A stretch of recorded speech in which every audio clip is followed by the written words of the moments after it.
जय जगन्नाथ पिला माने तो केमिति तो समस्ते आशा करछि बहुत भरे थिबो एवं निज निजर प्रिपरेशन मान भी बहुत भरे करथबो। तो देख पिला माने बहुत सारा कमेंट करथलो कि आमे केमिति ऑनलाइन रो किछि पैसा अर्जन करि पारबु अति कम समय देकी ताहा पई गुटे आपण मते वीडियो नै के आनंतु।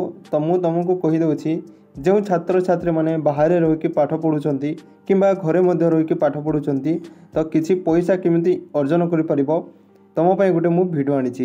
यही वीडियो रे अध्ययन सहित सहज भाव में जदि आपण पैसा कमाइबा चाहूँगी तेबे यही वीडियोटी आपणों आज आम जाना छात्र जीवन में ऑनलाइन टंका कमाइबार 5टी सर्वश्रेष्ठ एवं सरल उपाय। चलतु आम आरंभ करवा आज वीडियो। तो प्रथम उपाय हूँ आपणकर फ्रीलांसिंग। जदि आपण पाखरे graphic design writing video editing बा कोडिंग भली कौन स्किल अच्छी तेबे फाइबर किंबा वेब वर्क भली वेबसाइट रे अकाउंट बनाई आपण क्लाइंट पई काम करी टंका कमाई परिबे।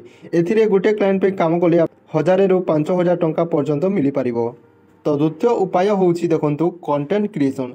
जदि आपणकर पाखरे कोनोसी विषय रे ज्ञान अछि बा मजाक वीडियो बनाई पारंती तेबे आपण यूट्यूब बा इंस्टाग्राम रे रील्स बनाई मोनेटाइज करे ऑनलाइन रे इनकम कर परिबे।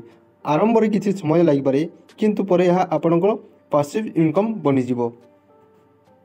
तृतीय उपाय हूँ ऑनलाइन ट्यूटरिंग। जदि आप गणित विज्ञान बा अन्य कौन विषय जदि निपुण अच्छा तेबे आपण जूम बा गूगल मीट रे अन्य छात्र छात्री को पाठ पढ़ाई किसी पैसा अर्जन करें किंबा वेडेनजिक भली प्लेटफॉर्म रे रजिस्टर करें।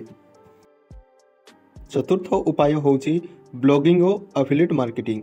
जदि आपण लिखा पसंद करती तेबे जड़े ब्लॉगर हुए आपण निजर वेबसाइट रे लिखिपारे। ताहा सह एफिलिएट लिंक दे आपण प्रति रेफर कराइथिबा बिक्री पई टंका कमाई पारिबे। एही उपाय धीरे धीरे मधुर फल दिए। पंचम उपाय होची डिजिटल प्रोडक्ट बिक्री। आपण जड़े छात्र हेले मध्य e book note study material अथवा कैनवा टेम्पलेट बनै एसटी बा ग्लूमरोड भली प्लेटफॉर्म रे बिक्री करि पारिबे। यह एक समय रे काम करी दीर्घकालीन इनकम रूटी होई पारे। तेबे देखंतु छात्र जीवन में पाठपढ़ा पाखापाखि अनेक एमिति उपाय अच्छे ऑनलाइन इनकम करने। आपण पाखापाखि क्यों उपाय सबुठ भल लगिला कमेंट करी जणांतु। एमिति उपयोगी वीडियो पाई चैनल को सब्सक्राइब करंतु और वीडियो को शेयर करंतु। धन्यवाद।